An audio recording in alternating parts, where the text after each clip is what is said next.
What is going on, Sports Mockery? We are back with another episode of Club Dub. What is happening, guys? How are we? It's been a couple weeks. A lot of Bears stuff to talk about today. Everybody doing good? Doing well.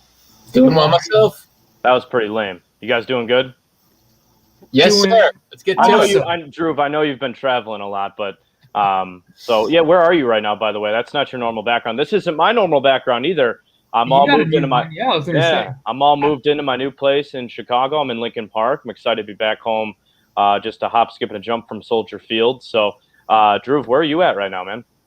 The great, not so great state of Texas, in some airport hotel, but it's good. It's not bad for recording on the road.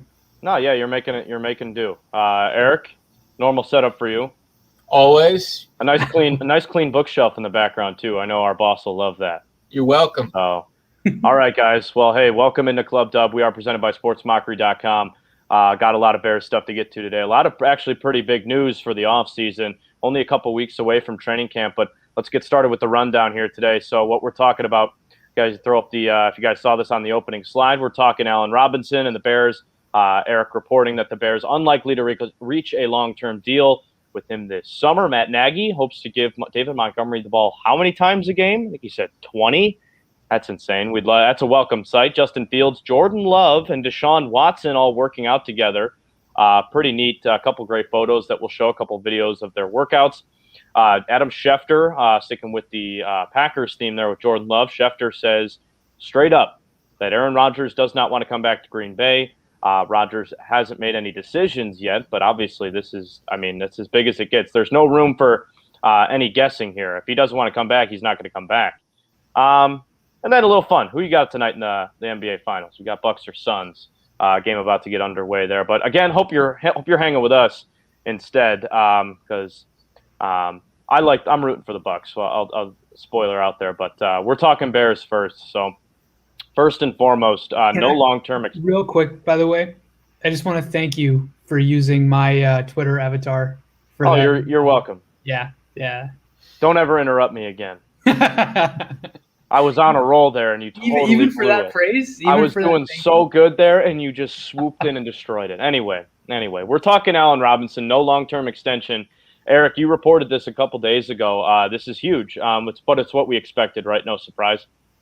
Not really, no. I mean, the two sides have been apart on a deal for a long time now, since last September, really. And some insiders have reported this goes back even to 2019, right after the 2018 season, when Robinson really finished that year strong with his playoff game. I think he was starting to look for a new deal even then, and he and the Bears just couldn't seem to find any common ground. So it seems like Robinson is content to play on the franchise tag. He's going to gamble on himself again, and if he plays well, he'll probably end up cashing in 2022 free agency. Yeah, I'm not surprised by this. In fact, I'm pretty sure both sides are probably better off waiting until next year. Robinson, from the standpoint of the wide receiver market, was not what he probably expected this year. Part of it salary cap reasons and it reducing in historic fashion. And the Bears obviously having a point of view on his value and not willing to budge from that. And along those lines, I posted something, I think it was yesterday on Twitter, that did not get the reaction that I was expecting it would. It was a little bit kind of surprising. But anyway, I basically said that, look, if Justin Fields is a transcendent quarterback, he'll be okay without Allen Robinson. Everyone, interpreted that to be like, what are you saying? Are we going to staff this roster with like all Javon Wimses? And like, Jesus, that's not what I'm saying. But, Twitter is Twitter. But no, my point is, the Bears feel that Robinson, while an excellent receiver, there is a limit to how much a wide receiver of Robinson's caliber, which is really good, matters in a salary cap era. So I'm not surprised. The Bears probably want to see how much cap they're really going to have to work with next year. Like I said, Robinson's probably not going to settle for less. He probably feels that the market will rebound next year. It made sense that they were going to wait till next year. And so I'm going to share the screen here right now. So this is the article that Eric wrote. You can find it online, sportsmockery.com. You can look at it, the link right there. It's right under the Bears tab. So tomorrow is the deadline, July 15th. So again, Robinson will play and make about $18 million this year. That's obviously a good chunk of change. He wants the stability. He's earned it. In all of our opinions, he's earned that. And in my opinion, I think he's been the best Bears wide receiver that they've had in the last couple of decades. The thing is here is even with money coming off the books next year, this is going to be a crossroads for the Bears if they do choose to make a move and maybe go out and get a cheaper wide receiver. If Darnell Mooney takes a leap and they're like, hey, maybe we can roll with him at the number one, go out and sign someone a little cheaper. They're going to give themselves a little bit more flexibility to make something going on next season. Again, right here with Darnell Mooney looking like the only notable receiver that could be under contract. It's obviously where they'll be priority-wise next year. So all of that makes a lot of sense because where do you want to invest with a young quarterback? They're going to figure out what Justin Fields' strengths are this year. They're going to figure out what he needs, and then you're going to go and invest. If he doesn't need Allen Robinson, if he doesn't need a $20 million a year wide receiver, and you can go out and get a free agent for, and save $5 million and put that money elsewhere, why wouldn't you? I love Allen Robinson, and I want him to be here. I think he's a great representation of this city, but I think this is what Ryan Pace was thinking.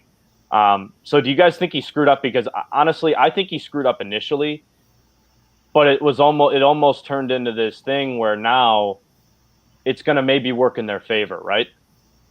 I mean, the thing about A-Rob is he has a certain set value in mind for himself. He thinks he's a top 5 wide receiver, and he's perfectly within his right to think that way, but the Bears don't agree with it. They think he's a really good receiver who wants to get paid like a great receiver, and they're not willing to go that far to keep him, and that's where the divide is right now.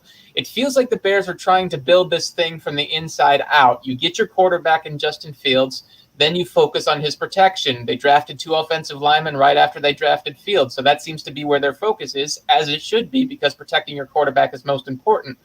Now, they're going to try and focus that money on the front for a while, but they're going to get to the weapons eventually, and keeping A-Rob remains something they'd like to do, but it's not something that they're willing to break the bank for because receiver tends to be more plentiful a position compared to other ones across the board on other rosters. So I understand their thinking here.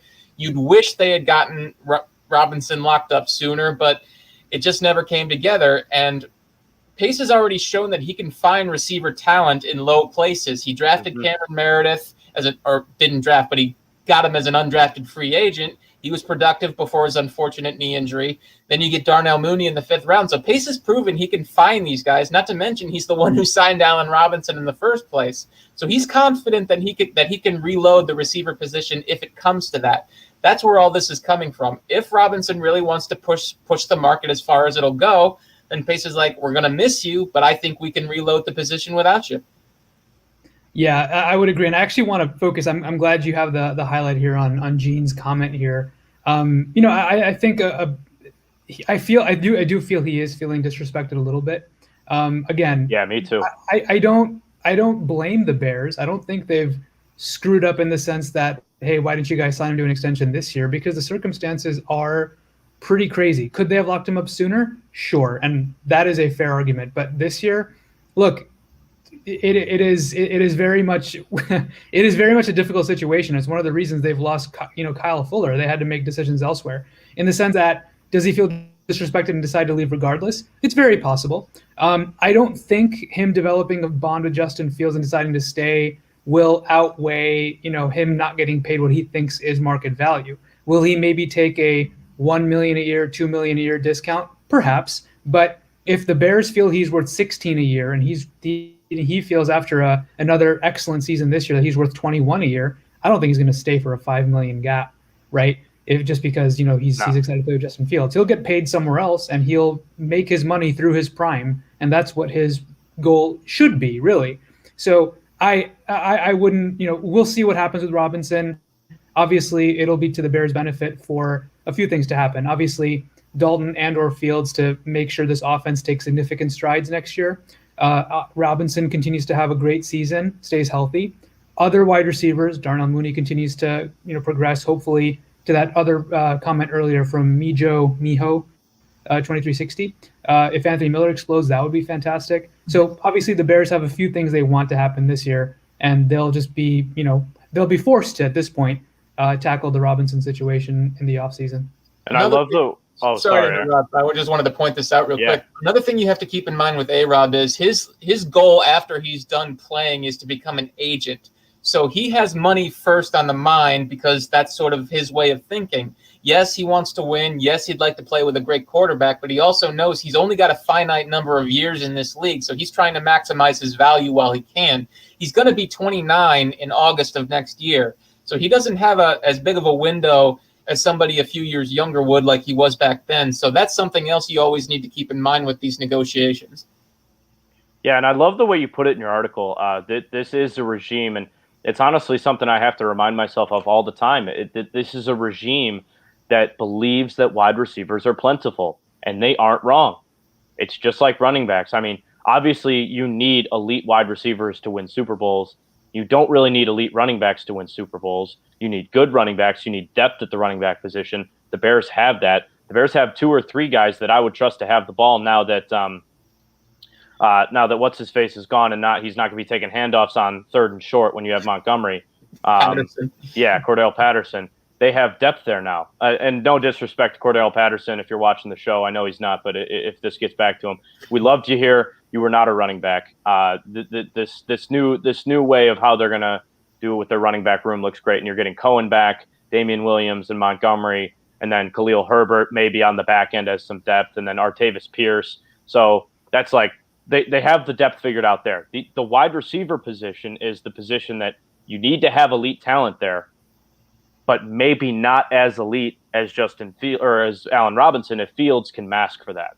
Hell, look what Aaron Rodgers has been doing. We're going to talk about him later on in the show. Look what he's been doing with the receiving core that he has.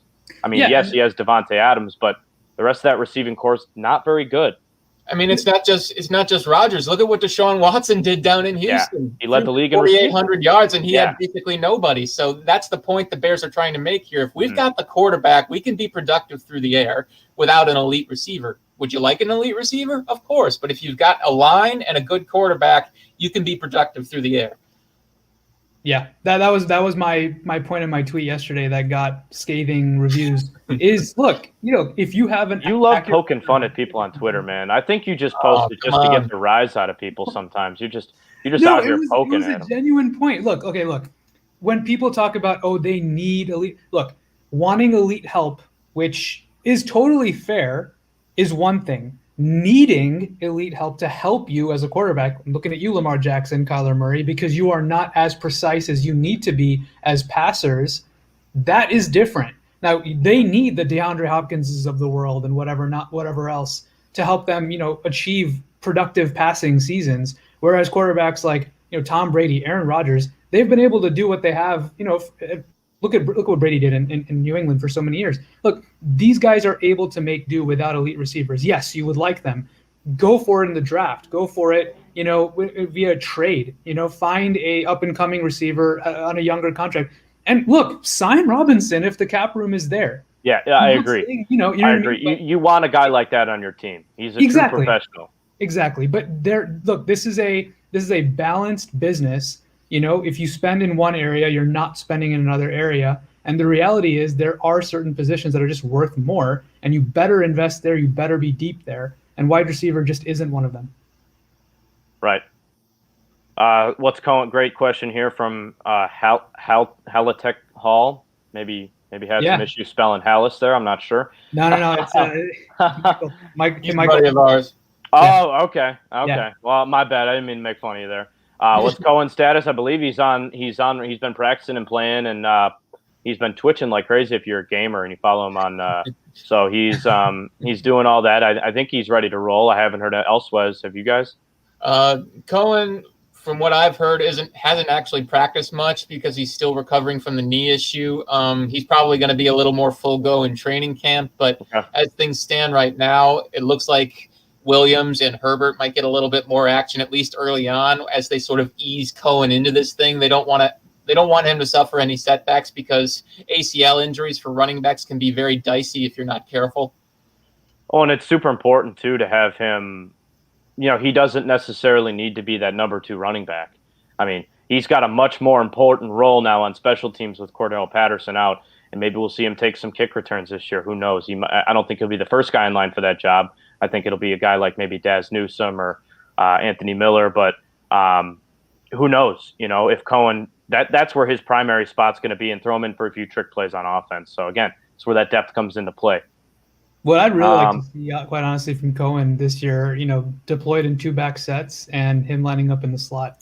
That would be fun because look. Yeah, why not? Right? Like it'd be neat. Yeah, exactly. If he gets that cutting ability, that agility back, look, again, he is ridiculous with the ball in his hands. So the Bears can use that, and as much as they can get him back on the field on offense, the better. So Allen Robinson also, as we stick on this topic, he did not crack the top 10 in wide receiver rankings from one reporter. I'm going to go ahead and pull up our article here from Eric. So here was the top 10 here. Eric, who wrote this? This was Jeremy Fowler. Jeremy Fowler, and it actually wasn't his opinion. He was polling a lot of coaches, a lot of executives around the league about what their top 10 is. So The fact that Robinson didn't crack it is actually pretty eye-opening if you think about it. So let's look at this list and let's decide. Devontae Adams is better. DeAndre Hopkins is better. Stephon Diggs, Tyreek Hill, Julio, those guys are all better than Allen Robinson, in my opinion. Mike Evans is probably better than Allen Robinson, too. Him and Michael Thomas are very similar wide receivers. I don't know. Michael Thomas just has that glorified name because he's had a couple really good seasons, and he's played with a Pro Bowl and Hall of Fame quarterback. DK Metcalf is on his way to being better. He had one really good year. We'll see if he backs it up again. He looks fantastic. A.J. Brown, same thing.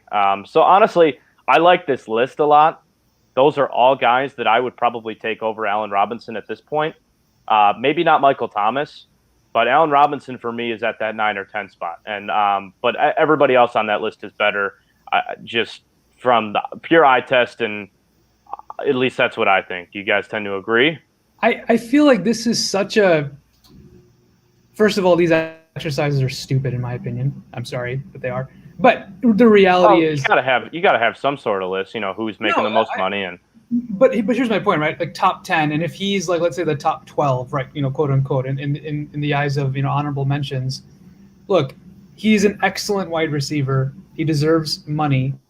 He is going to be the number one option on most teams in the NFL. Like that is he's just an excellent wide receiver. Now, yeah. As in some cases, scheme fit and coach's preference and health, those are all things that might have him slide in over, let's say, Keenan Allen, for example. But you also look at some of these quarterbacks. There are some quarterbacks who, talent-wise, height, speed, route running, just elite combinations and freak wide receivers like Julio Jones, Tyreek Hill. Like those are one category. You have guys who have been, definitely, who are good. Don't get me wrong. They're very, very good. But some of them have been playing with guys like Russell Wilson, Drew Brees. I mean, Michael Thomas, what does Michael Thomas do better than Allen Robinson? Not much. I don't know. They're very similar wide receivers. Exactly. They're not super downfield threats. They're just consistent with great hands. Exactly. Both those guys catch everything. Exactly, and that's my point. Is like, so how are we supposed to just make this claim that Michael Thomas is there and Allen Robinson isn't? Like it is. First of all, it's a subjective exercise, and second of all, it's like there is so many things that go into these evaluations that it's hard to draw a conclusion as to what Robinson's quote unquote worth is based on a ranking like this. So I don't put a lot of stock in it. From my own evaluation standpoint, Robinson is a very, very good, reliable receiver who does a lot of different things well, and deserves good money. And I'll leave it at that. I mean, not appearing on a list like this, quite honestly, one of the main things that Robinson and his agent should be arguing is, who gives a shit? Really? Yeah, exactly. You already know that you're good enough to make wide receiver one money. That's really all that matters in the long run. And the other thing is back-to-back 1,000-yard seasons with Mitch Trubisky. I mean, that's something that, as much as we promise not to throw Mitch under the bus, it's a fact. You have to point that out there. Exactly. So we'll see how Allen Robinson does with Andy Dalton starting the year. Andy Dalton is better than Mitch. He's no superstar, but if he can put together an even better year, and maybe if we see Fields later on and the offense explodes like many are expecting it to or anticipating it to, we'll see what happens. Allen Robinson is a top 10 wide receiver in my mind, but he's closer to that 10 than he is to that 1. And I like that top 5 there's really, really, really tough to beat. But again, they all play with great quarterbacks. So it's all subject of opinion. And sorry for almost laughing on this because this This killed me. This comment. Hey, I will give Shy_Town 1 Hana a lot of credit for that. That is, hey, shoot your shot, man. All right, Eric, you got to unblock him now. You got to do it. He's earned it. I'll be sure to get that done after the show. Yeah, but if he acts up again, he's going right back on that list. Well, I think he knows that now. That's great. Oh, that's really good. So Matt Nagy was talking earlier this week that he wants David Montgomery to carry the ball 20 times a game. This is a welcome sight. David Montgomery, as I've been speaking about him as a very underrated star in this league, or soon-to-be star. He's not talked about at all in the running back room because this league's full of great running backs. I mean, it's just facts. The Bears' offense was not great last year. It's hard to stand out when this is a golden age of running backs. I mean, there is 10 Hall of Fame running backs in the league right now, at least. So when you look at it that way, it's hard. It's hard for a guy like Montgomery to stand out. But man, can you imagine this offense if Montgomery's carrying the ball 20 times a game? That means things are going well. I mean, the way Nagy explained it was perfectly reasonable because he likes to feed Montgomery because feeding Montgomery leads to good things. But the problem he often ran into was the Bears weren't playing with a lot of leads, so they'd have to throw to keep up. And those extra 5 or 6 carries that tend to lead to like 20, 21, 22 carries a game tends to come when you're playing from in front and you can go into that 4-minute offense. That's what Nagy is shooting for now. He wants to get more leads so he can unleash Montgomery later in the game in the 3rd and 4th quarter. So in that regard, I'm right behind him because it makes total sense. Usually this is the way the West Coast style of offense that Nagy wants to run is supposed to function. Throw to get the lead, run to keep it. And they have the guy who can run to keep it. It's just a question of actually getting that lead in the first place. Exactly right. I mean, you think about what is considered good run pass balance nowadays, right? I mean, roughly 50-50, maybe, 55-45. So you think about, an average drive. Let's say an average scoring drive is 7 plays. Good run pass balance would be 3 runs per drive. Let's say you get 7 drives a game. That'd be 21 runs if the game goes perfectly, right? So, I mean, you think about, and let's say the Bears are playing from behind, you take away those runs, replace them with passes, all of a sudden Montgomery's in that 13, 14 carry range. So, yeah, I mean, it's a very valid point that if the Bears play with leads, Montgomery was lethal in the 4th minute, in the 4-minute offense last year. It was a lot of fun to watch. I think the Bears will certainly be able to get back to that more playing with leads this year, and hopefully they're able to not only just salt it away in the 4-minute offense, but also be able to just continue scoring consistently, utilizing the run ideally. And, automatically Montgomery will hit 20, 25, carries, not every game necessarily, but let's say an average of 20, maybe Cohen has 2-3 carries in there. Maybe Herbert has a carry or so in there. Maybe, Williams has, 2-3 carries in there, maybe a screen pass that he takes, so all of a sudden you have running backs touching the ball 25 times a game. That would be pretty good. And, I think that would be, if the Bears are executing offense the way I feel they will be schematically set up to do so this year, that would be a pretty good balance for them. And here's the quote from Nagy. Again, sportsmockery.com. You can find all these articles that Eric puts up every single day. So here's the quote from Nagy about running the ball. No, not at all. I understand what city I'm in and where we're at with Chicago defense running the ball, but I don't think you have to be able to run the football to be successful and set up the pass. That's our goal, to get better in every area. What's happened the last couple of years, why some of David's carries, which aren't low, which he's not. I think he's averaging, 14, 15 a carry. I'd have to go back and check that, but haven't been quite as high as a lot of guys get in the 4-minute mode in the 4th quarter. They get those extra 4 or 5 carries, which can bump them up in the top 5 with 20 rushes a game. That's our goal. We want to be able to have the lead so we can continue to give them the ball, which is exactly what Eric just said. You want to play that West Coast style of offense. So just look at the team's rushing attempts, ranking the last 3 seasons. So despite being almost dead last in the league and running the ball last year, David Montgomery was still a top 5 rusher. But look at that difference and look at how much better the team was. You're better when you run the football. You're better when you have a more diverse offense. I think that's obvious to everybody. So again, if we can see more David Montgomery this year, this could be a breakout year for him. He's great. I'm a big fan of him, and I think that they might be onto something here. How many Pro Bowler running backs have the Bears had? 4, 5, 6, Ooh, I think. yeah. 6? Just in Yeah, the I modern mean, era.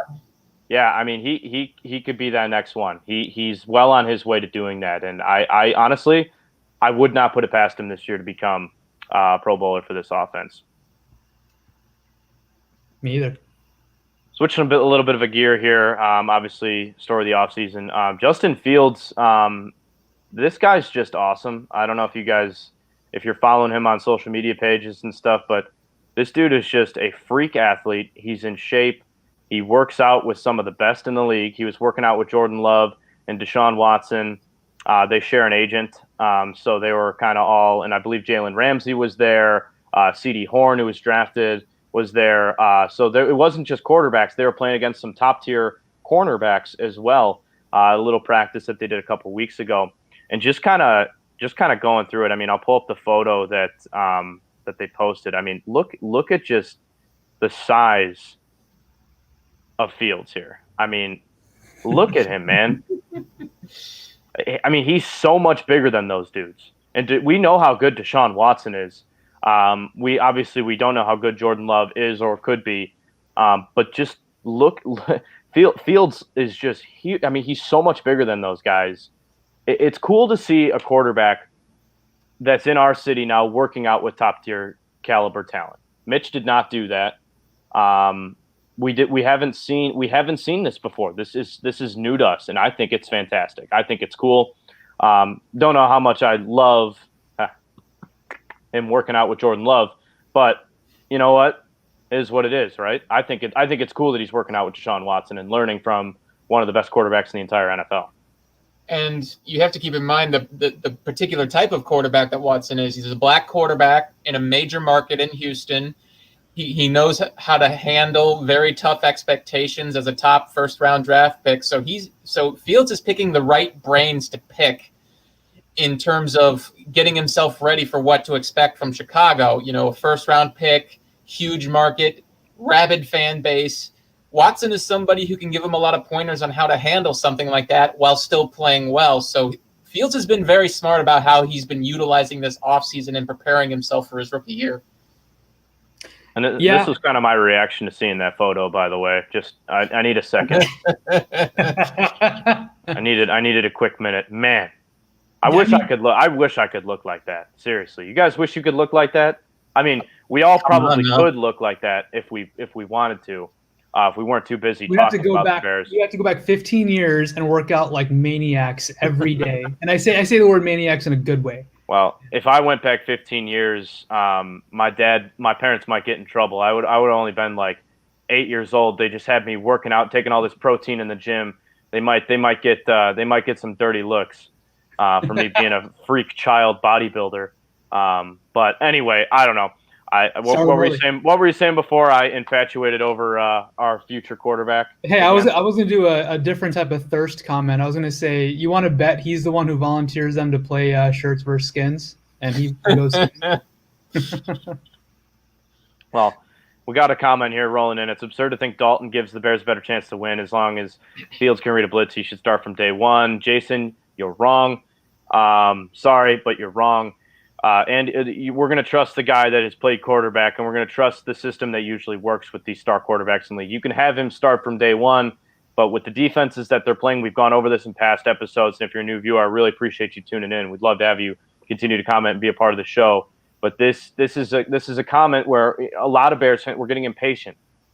And I fell into that boat right away. But I was gonna say your journey. I fell into it, but I'm not there anymore because this is honestly where Dalton should be playing against these top tier defenses right away. You don't want to discourage a young quarterback.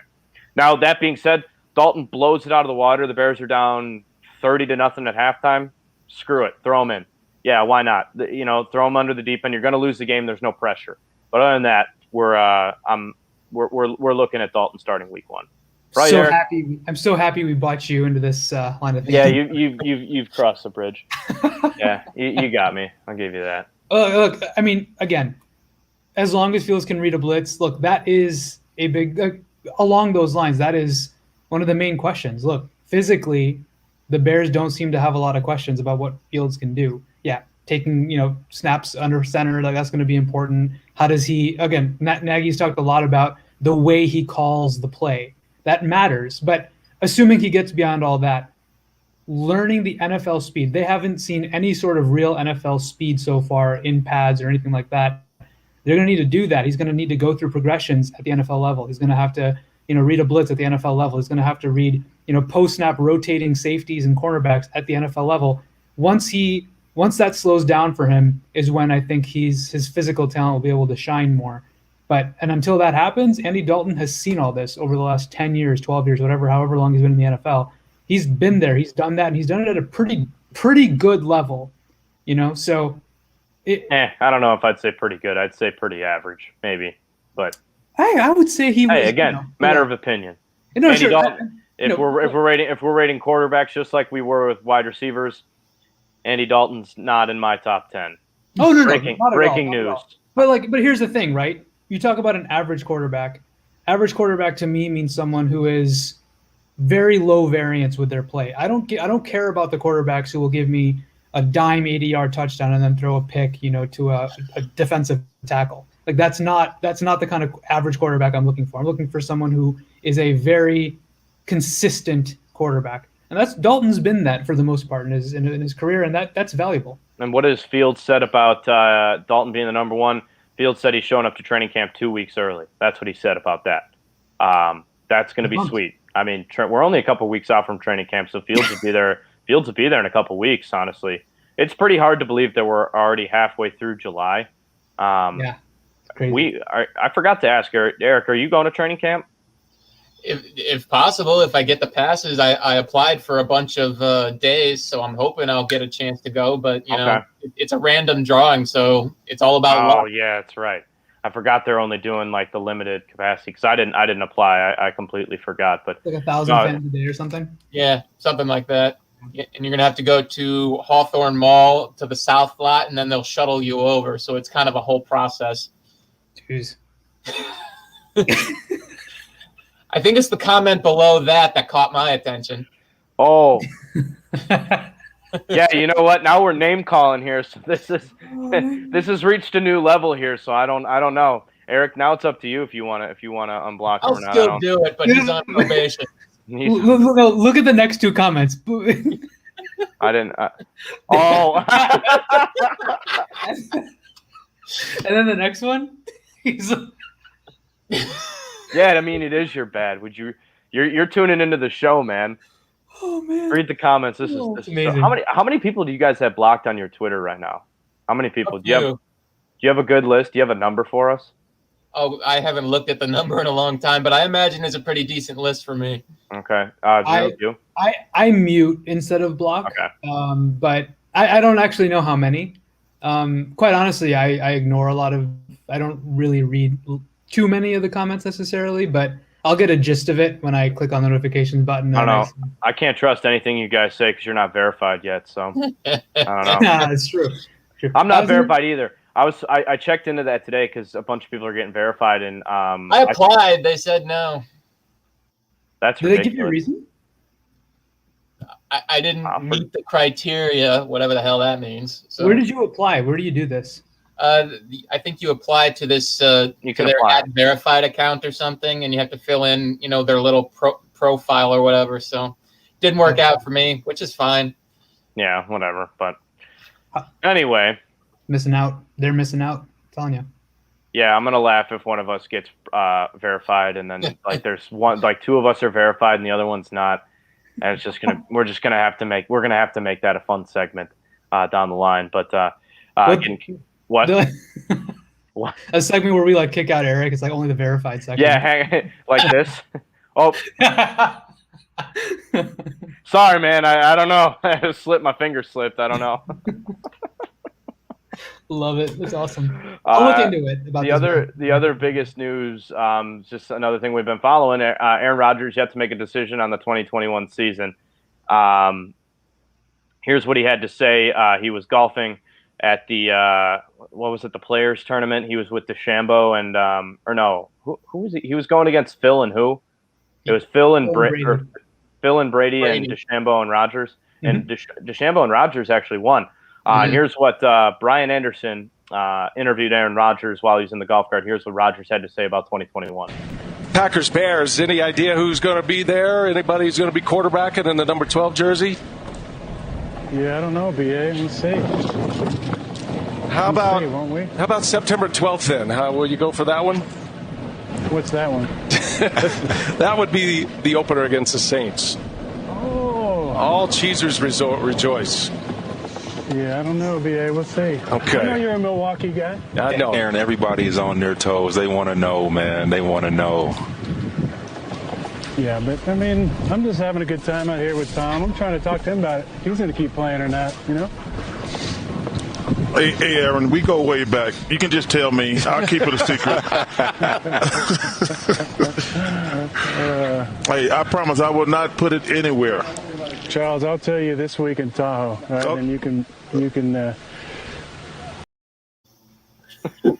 Amazing. Charles Barkley is the best. I love that dude. I want right now. I got the finals on in the background right now because I'm also a big NBA fan.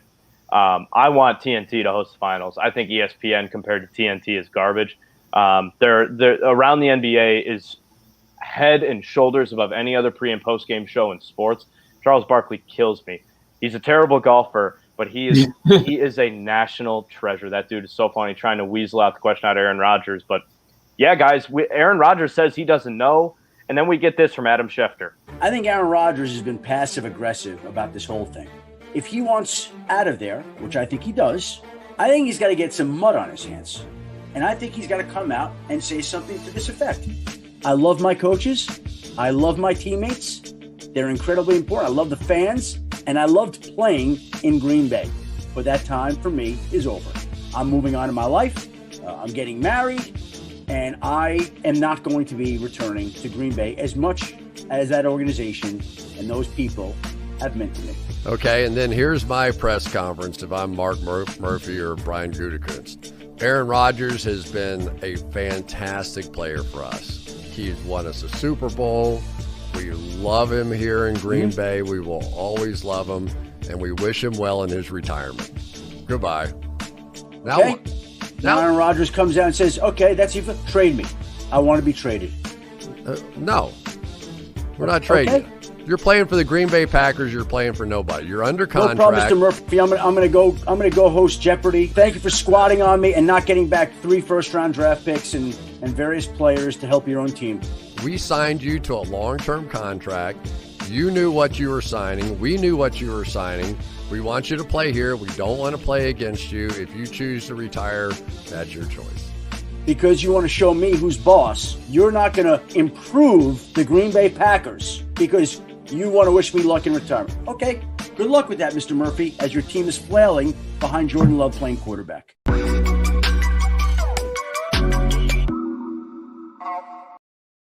Whew. Damn. Whew, that's a lot to take in. But is he – listen, this is the most confusing situation. Aaron Rodgers has – if he would have opted out by July 2nd, so 2 weeks ago, he's guaranteed the $18 million for the season. And now, not only is he not guaranteed that, but he could lose another $2 million if he doesn't report to training camp. So he's putting $20 million on the table. So money's clearly not an object to him. I think that was prevalent at the front. If we read between the lines here, this is not about money to him. This is clearly a relationship issue. Something has been done to wrong him, and he wants out. We've seen this with athletes across the world. Can it get fixed? I think it should have been fixed if it was able to be fixed. We're 3-4 weeks away from training camp. Packers training camp starts really soon. And if Adam Schefter is saying he doesn't want to be there, I got news for you. He doesn't want to be there.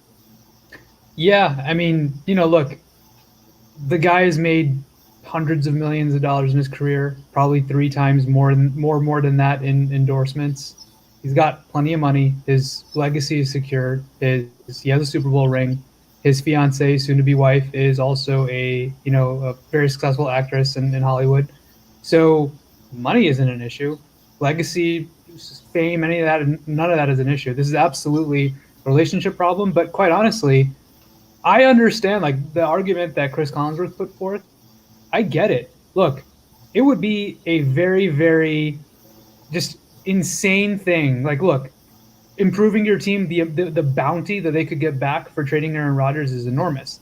But trading Aaron Rodgers is just like, imagine that being on your resume. But what are you going to do here? You're just going to let him retire and then come out of retirement when he's after his contract's up with Green Bay and go sign somewhere else? His contract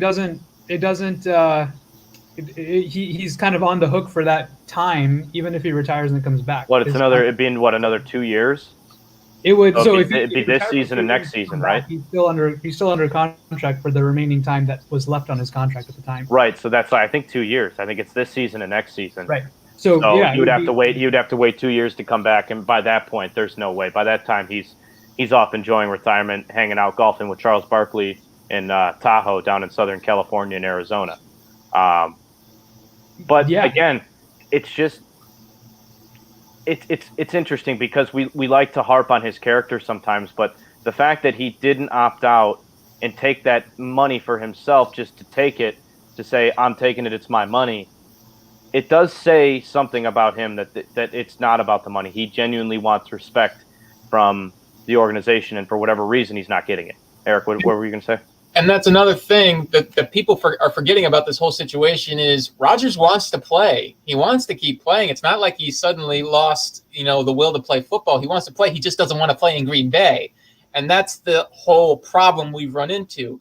The Packers only want him to play in Green Bay. He doesn't want to play in Green Bay. And thus we're in a staring contest. They don't want to trade him because how can you trade the reigning league MVP, a guy who easily gives you the best chance possible to go after a Super Bowl? Because if you trade him, the chances of them getting to a Super Bowl in the near future are pretty remote, unless Jordan Love completely breaks out, which right now it doesn't look like it's probably going to happen. He may end up being good, but all the signs that we've been seeing suggest that it might take a while for him to ever reach that point. You're right. And that's why the Packers have dug their heels in so deep, because they know it's probably going to take a lot longer for Love to get to that point, and they might be wasting a Super Bowl window if they do cave into Rodgers.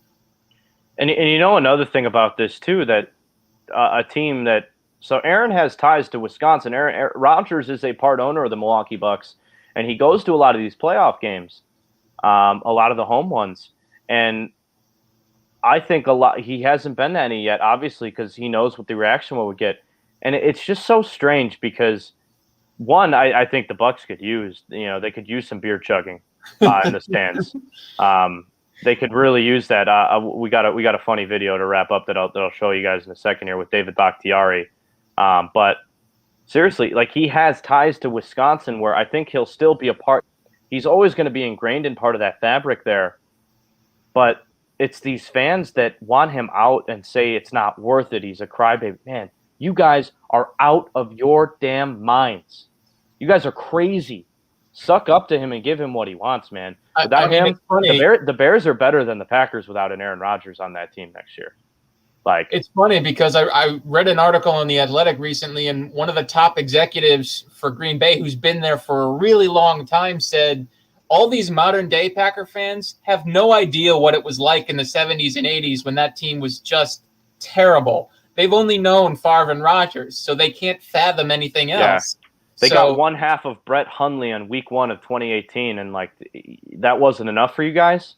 Good God, we all watched that. It was great for us, but geez, it's just crazy. I do feel for him. His feelings are clearly hurt, and I don't know what's going on. We're not going to speculate on it, but the fact that it has been resolved, and this has been a 2-month issue now with training camp weeks away, he's done.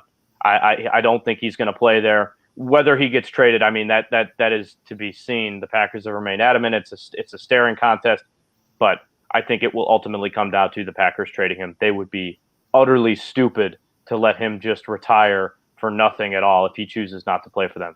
Here's the thing. I don't know if we're going to move on, but here's the last thing I would say. And me personally, right? As an Aaron Rodgers fan, watching him play and just having greatness at quarterback. Just having greatness at quarterback. Look, the guy's Listen, awesome. I'm with you. He's a cool dude to watch, but we don't use that that language on this show. You guys, not a lot on. Sorry, we had to. We don't use that type of language on this show. Love it. No. That was well done. No, thank you. I'm getting better at this. I'm getting better at this service that we use. I'm getting pretty good at it. So, but anyway, continue with your point. We don't have that kind of control. We can't kick you out. That's all right. But I was gonna say, but as a fan of watching Aaron Rodgers play, I get it. I get his point of view. He's hurt. He wants resolution in a certain way. Wants out of Green Bay. In a perfect world, they acquiesce to that. However, if I'm looking at this as Brian Gutekunst, and I'm looking at this as like this Packers management, if Jordan Love sucks, this is the guy who, at the end of the day, let's say I am Brian Gutekunst, right? I fucked up by not telling Aaron Rodgers I'm going to draft a quarterback, trading up for Jordan Love in the first round, and if he sucks, and I've traded Aaron Rodgers, imagine that viewpoint of what I've done with this team. However, if Rodgers retires, if we say, look, Rodgers, we want you to be our quarterback, come back to us. He says, no, fuck you guys. And they say, look, we wanted him back. We had to go forward with Jordan Love. We acknowledge that was a mistake, but Rodgers didn't come back. They can try to save themselves. And so I'm not saying they they're never going to acknowledge that it was a mistake drafting him. Everybody else in the football world said that it was a mistake the minute they drafted him. Even the Green Bay media said it was a mistake. That team and some of those diehard fans that are ride or die with that team will continue to defend it. And I hate to say it, but as we've always said, grass is not greener on the other side, and they're about to find out. Just look who they have in that room right now. I mean, hang on. I got something for this. Here we go. I got an app for this. Hang on. Oh, I got to show you guys a really funny Photoshop. But anyway, this is QB probably 2, Blake Bortles. God, I love that photo, man. And then Jordan Love, and we don't even know if he's ready to play. So we'll see. All I know is that Milwaukee fans. Oh, that's the wrong one. We hope Eloy's coming back to the White Sox. But all we know is Milwaukee fans could really use Aaron Rodgers in that stand right now. Za'Darius Smith, Aaron Jones, David Bakhtiari. A lot of these guys are going to these games right now. The Bucs are in the finals. They're a very watchable team. They're fun. I worked for the Bucs for several years, so I really like them, and I'm rooting for them. And they could use a guy like Aaron Rodgers to sit courtside like he used to do. He's a part owner of that team, but it's just not going to happen. And that's unfortunate for a team that's down in the series right now, which leads me to the next point. Who you guys got tonight? I think it's 33-33 end of the first quarter. Suns are up in the series 2-1. You guys got Bucs or Suns tonight? I've got the Bucs. I think they're going to hold serve at home, and Game 5 is probably going to be the pivotal game of the entire series because it's going to come down to who blinks at home. So if the Suns can get by the Bucs in Game 5, presuming they lose tonight like I just predicted, they're going to have a really great chance to close out the series in Milwaukee. So this is going to be a fun end to the series. Yeah, this is a fun matchup, and I know I've kind of been mad at the NBA for being not as great a product in recent years. But look, this is a fun finals. It is a very different playoffs than we've seen in a long time, which is really refreshing. Fun. Yeah, views are up like 13 million or something like that. Great. It's great to have just different teams. It's refreshing to have different teams. And quite honestly, as a Bulls fan, right, it's nice to not be worried about like, hey, look, LeBron won. Now here comes Twitter about who's better, LeBron or MJ. Fuck that. I'm just for 1 year we can avoid that kind of nonsense. You're so angry today. You're so angry today. He's angry all the time. Lots of swearing in the chat today. We hope nobody of younger age is watching the show, or else we'll have to kick Drew out again. But I know what you mean, though. I got 4 hours of sleep yesterday, guys. I'm tired. I'm sorry. But no, to answer your question, I do think the Bucs will to use Eric's word, hold serve at home. And then once it becomes a best of 3, I do like the Suns.